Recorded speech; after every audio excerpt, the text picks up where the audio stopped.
फाल्गुन मास के कृष्ण पक्ष की विजया एकादशी का महात्म्य है। युधिष्ठिर ने पूछा, वासुदेव, फाल्गुन के कृष्ण पक्ष में किस नाम की एकादशी होती है? कृपा करके बताइए। भगवान श्री कृष्ण बोले, युधिष्ठिर, एक बार नारद जी ने कमल के आसन पर विराजमान होने वाले ब्रह्मा जी से प्रश्न किया, सुरश्रेष्ठ, फाल्गुन के कृष्ण पक्ष में जो विजया नाम की एकादशी होती है, कृपया उसके पुण्य का वर्णन कीजिए। ब्रह्मा जी ने कहा, नारद सुनो, मैं एक उत्तम कथा सुनाता हूँ जो पापों का अपहरण करने वाली है। यह व्रत बहुत ही प्राचीन, पवित्र और पापनाशक है। यह विजया नाम की एकादशी राजाओं को विजय प्रदान करती है, इसमें तनिक भी संदेह नहीं है। पूर्व काल की बात है, भगवान श्री रामचंद्र जी 14 वर्षों के लिए वन में गए और वहां पंचवटी में सीता तथा लक्ष्मण के साथ रहने लगे। वहां रहते समय रावण ने चपलतावश विजयात्मा श्री राम की तपस्विनी पत्नी सीता को हर लिया। उस दुख से श्री राम व्याकुल हो उठे। उस समय सीता की खोज करते हुए वे वन में घूमने लगे। कुछ दूर जाने पर उन्हें जटायु मिले, जिनकी आयु समाप्त हो चुकी थी। इसके बाद उन्होंने वन के भीतर कबंध नामक राक्षस का वध किया। फिर सुग्रीव के साथ उनकी मित्रता हुई। तत्पश्चात श्री राम के लिए वानरों की सेना एकत्रित हुई। हनुमान जी ने लंका के उद्यान में जाकर सीता जी का दर्शन किया और उन्हें श्री राम की चिन्ह स्वरूप मुद्रिका प्रदान की। यह उन्होंने महान पुरुषार्थ का काम किया था। वहां से लौटकर वे श्री रामचंद्र जी से मिले और लंका का सारा समाचार उनसे निवेदन किया। हनुमान जी की बात सुनकर श्री राम ने सुग्रीव की अनुमति ले लंका को प्रस्थान करने का विचार किया और समुद्र के किनारे पहुंचकर उन्होंने लक्ष्मण से कहा, सुमित्रानंदन, किस पुण्य से इस समुद्र को पार किया जा सकता है?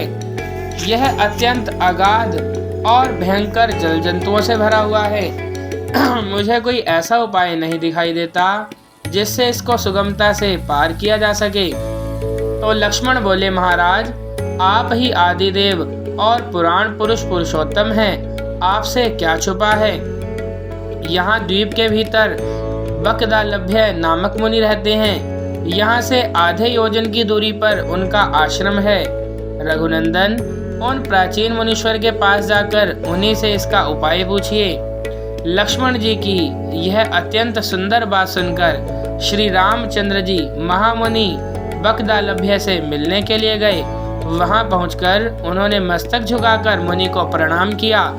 मुनि उनको देखते ही पहचान गए कि ये पुराण पुरुषोत्तम श्री राम हैं, जो किसी कारणवश मानव शरीर में अवतीर्ण हुए हैं। उनके आने से महर्षि को बड़ी प्रसन्नता हुई।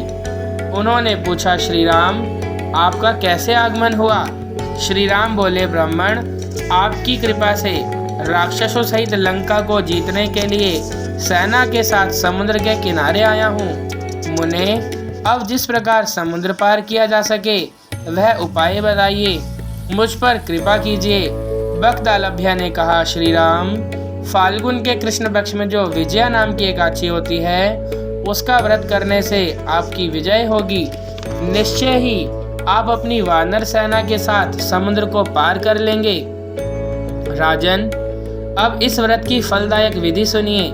दशमी का दिन आने पर एक कलश स्थापित करें। वह सोने, चांदी, तांबे अथवा मिट्टी का भी हो सकता है। उस कलश को जल से भरकर उसमें पल्लव डाल दें। उसके ऊपर भगवान नारायण के स्वर्णमय विग्रह की स्थापना करें। फिर एकादशी के दिन प्रातःकाल स्नान करें। कलश को पुनः स्थिरता पूर्वक स्थापित करें। माला, चंदन, सुपारी तथा नारियल आदि के द्वारा विशेष रूप से उसका पूजन करें।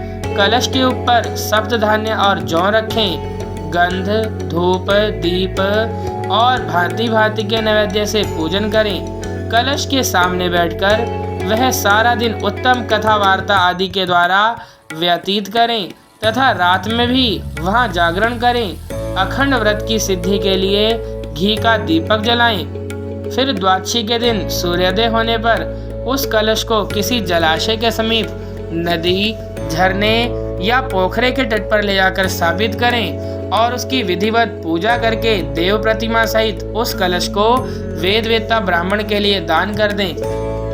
महाराज, कलश के साथ ही और भी बड़े बड़े दान देने चाहिए। श्री राम, आप अपने यूथ पत्नियों के साथ इस विधि से प्रयत्न पूर्वक विजया का व्रत कीजिए, इससे आपकी विजय होगी। ब्रह्मा जी कहते हैं, नारद, यह सुनकर श्री रामचंद्र जी ने मुनि के कथन अनुसार उस समय विजया एकादशी का व्रत किया। उस व्रत के करने से श्री रामचंद्र जी विजयी हुए। उन्होंने संग्राम में रावण को मारा, लंका पर विजय प्राप्त की और सीता को प्राप्त किया। बेटा, जो मनुष्य इस विधि से व्रत करते हैं उन्हें इस लोक में विजय प्राप्त होती है और उनका परलोक भी अक्षय बना रहता है।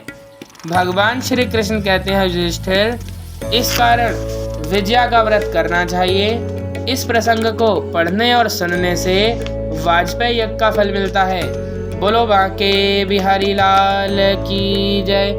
बोलो सियावर रामचंद्र भगवान की जय। जय सिया राम।